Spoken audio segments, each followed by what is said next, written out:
Diriwayatkan kata Imam Qurtubi dalam sebuah khabar, dan khabar berarti juga sebuah riwayat, bahwa salah seorang Nabi pernah berkata kepada malaikat maut alaihimussalam, "Tidakkah kamu punya seorang delegasi yang kamu suruh datang mendahuluimu supaya manusia bersiap-siap menyambut kedatanganmu?"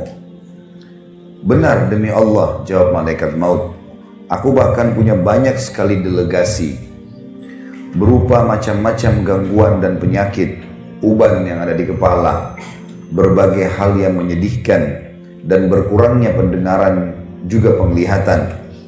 Jika orang yang ditimpa hal-hal tersebut tidak mau sadar juga dan tidak mau bertaubat, maka tak kala aku datang hendak mencabut nyawanya, aku menyeruhnya, 'Bukankah aku telah mengirim terlebih dahulu kepadamu delegasi demi delegasi dan peringatan demi peringatan?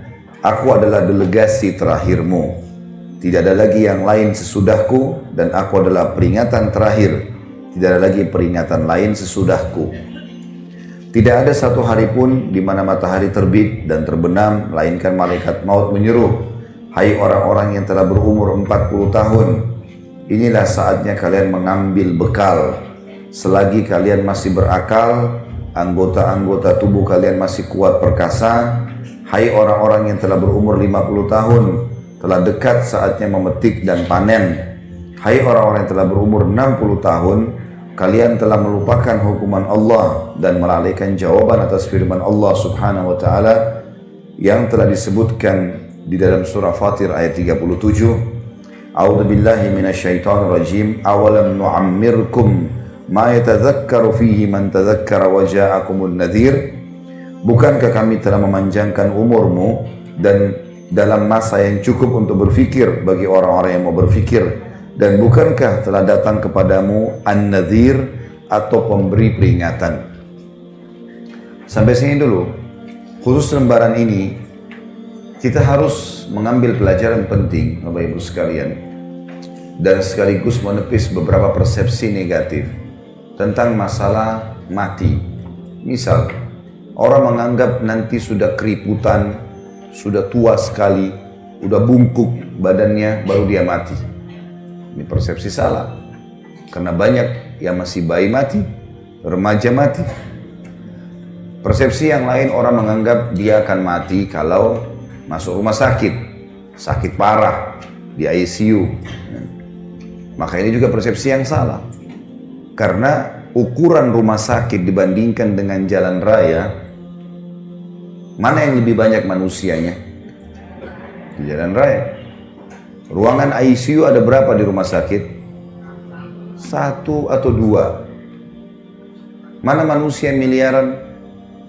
Berarti persepsi orang yang menganggap bahwasanya sakit dulu baru mati itu keliru.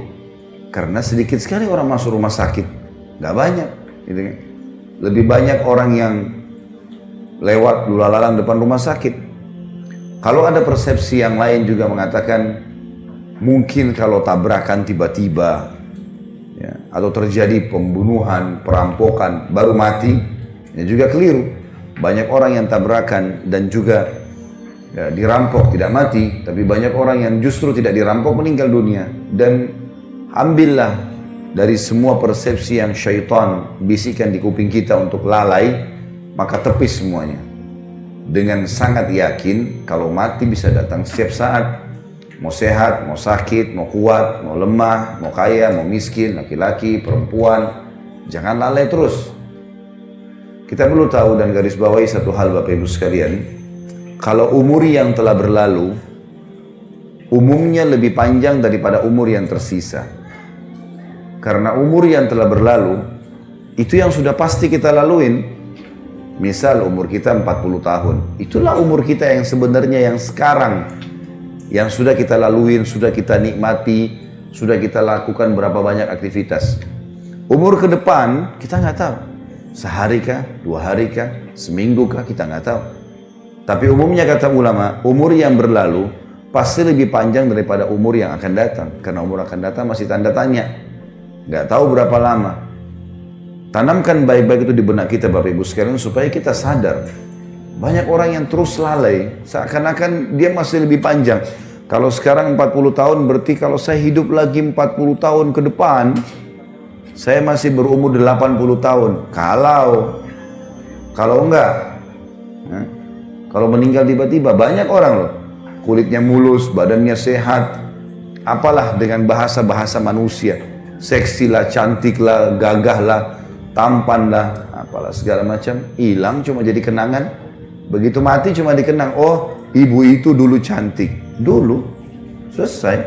Sekarang udah dimakan oleh tanah pipinya, gitu kan, udah nggak ada lagi, gitu kan. Oh dulu ibu itu suka datang ke salon ini, dulu, gitu. Orang cuma mengenang begitu. Oh ini sepatunya dia, oh ini tasnya, oh ini tempat duduknya di majelis taklim. Orang cuma kenang. Orang cuma kenang begitu. Tetap kita secara pribadi yang akan menghadapinya. Maka jangan lalai terus ini. Seorang mukmin dan mukminah harus cerdas. Dari perbuatan bermanfaat apa ke perbuatan bermanfaat apa. Gak ada gunanya kita lalai. Karena tidak ada waktu ini. Kita sedang berpicu dengan waktu. Jangan terus-menerus mengiyakan syaitan sampai kapan. Gampang, nanti gak usah amalan sunnah. Kan cuman sunnah. Begitu terus, godanya sama. Berapa tahun Bapak Ibu digoda begitu sama syaitan? Dan berapa kali kita mengiyakan? Syaitan berharap buku amal kita kosong. Supaya nggak ada amalan. Dan dia jeli setiap hari itu. Usahakan hari ini mana yang bisa bolong nih. Harus dibolongin sama dia.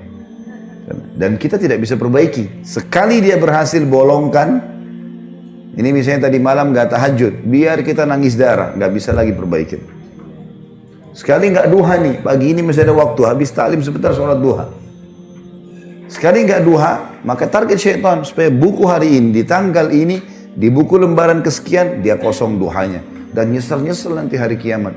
Coba seandainya dulu, dari ruangan taklim cuma nyebrang ke musola, masjid sebelah. Nggak ada susahnya. Saya berapa kali masuk ke situ sholat duha, 1-2 orang ibu ada yang masuk di musola. Yang lainnya mana? Husnudzon, mungkin sudah sholat duha di rumahnya. Alhamdulillah. Alhamdulillah. Baiklah. Masya Allah. Karena duha itu yang paling baik pada saat unta merasa panas. Kurang lebih jam 8. Kurang lebih. Kalau taklim kita jam 8 setengah 9. Berarti sudah sholat duha semua. Masya Allah. Syukurlah. Ya urusan Bapak Ibu sama Allah. Saya cuma tugasnya mengingatkan. Artinya kalau ada orang yang sudah jalankan, Alhamdulillah. Bersyukurlah. Tapi kalau yang belum, sampai kapan mau belum nih? Sampai kapan nggak mau? Dan apa alasannya? Malas saja. Karena malas, karena semua bisa, tinggal wudhu, tinggal sholat. Syaitan bisikin, oh duha panjang tuh. 8 rakaat. 12 rakaat. Coba dulu, lakukan dulu sholat. Lakukan dulu, gulirkan. Karena syaitan akan kesulitan menggoda kita, Bapak Ibu sekalian, kalau kita sudah memicu gas ibadah. Seperti orang kalau sudah mulai, enggak, saya programin, mulai besok saya nggak boleh luputkan duha. Atau mulai hari ini, saya nggak boleh luputkan sholat malam. Saya nggak boleh luputkan selembar Al-Quran setiap hari. Misal, zikir pagi sore, komitmen kan, itu kita seperti sedang lari, sudah mulai dari garis start. Musuh kita untuk mengalahkan kita, dia harus lebih cepat daripada kita. Syaitan paling gampang kalau orang belum start, nggak mulai gitu. Al-Quran tahu keutamanya, tapi nggak pernah baca. Duha tahu, tapi nggak pernah sholat. Sedekah tahu, tapi nggak pernah diamalin. Maka orang seperti mau lomba lari, dia belum memulai. Maka oleh rivalnya diketawain aja dia. Gampang orang ini. Tapi kalau kita sudah mulai programkan, kita seperti lagi lari. Speed kita 30, musuh kita syaitan harus 40 untuk ngalahin kita. Kalau dia 30 juga bersaing, nggak bisa ngalahin kita dia. Karena kita sudah mulai. Maka memulai dulu. Mulai, lakukan, programkan.